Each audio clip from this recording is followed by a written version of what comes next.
The way I describe it sometimes is even if you haven't made an estate plan, even if you haven't intentionally chosen an estate plan, you really already have an estate plan. So everybody has something. Something will happen, whether it's what they've chosen to happen or not. That comes in the form of two things. So one, we have laws that are called intestate succession laws or rules of intestacy, or we call them by a bunch of different names.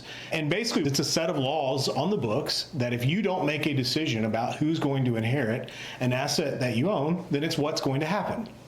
And it works like a decision tree. So you go and you take a look at the statute and you say, okay, someone has died, and you kind of look, okay, were they married? Yes, you go over here. Did they have children? You go over here. Did those children belong to their spouse? And basically you go through that and you come up with this mathematical formula of who's going to inherit what. And I can kind of save you some time on that and tell you that normally when I walk somebody through that process and I break it down for them, normally they go, that's not what I want at all.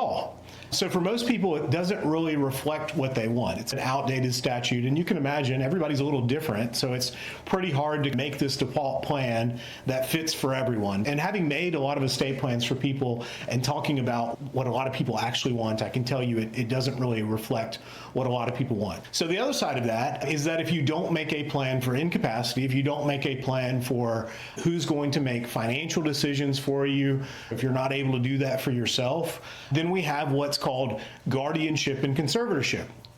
And so that's our plan there. And so what that is, that's a court-appointed individual who will make those decisions for you. So on the conservatorship side, that's the financial decisions. So making decisions about how the bills are going to be paid. A lot of times assets need to be sold. A lot of times people don't have enough income coming in to pay those bills. So they're going to make decisions about what assets are going to be sold to pay those bills. On the guardianship side, those are custodial decisions, healthcare decisions. So where are you going to live? What's your living situation going to be like? How are your medical decisions being made? So that's guardianship and conservatorship. So if we don't have a plan for incapacity, if we haven't made a plan on who's going to make those decisions for you, how they're going to be able to do it, then that's what we have, is those court-appointed individuals. So if you haven't made a plan, you already have a plan, and that's the plan. So the better way to handle things is for you to exercise some control, to be intentional, and to just go ahead and make your decisions and actually get the plan you want.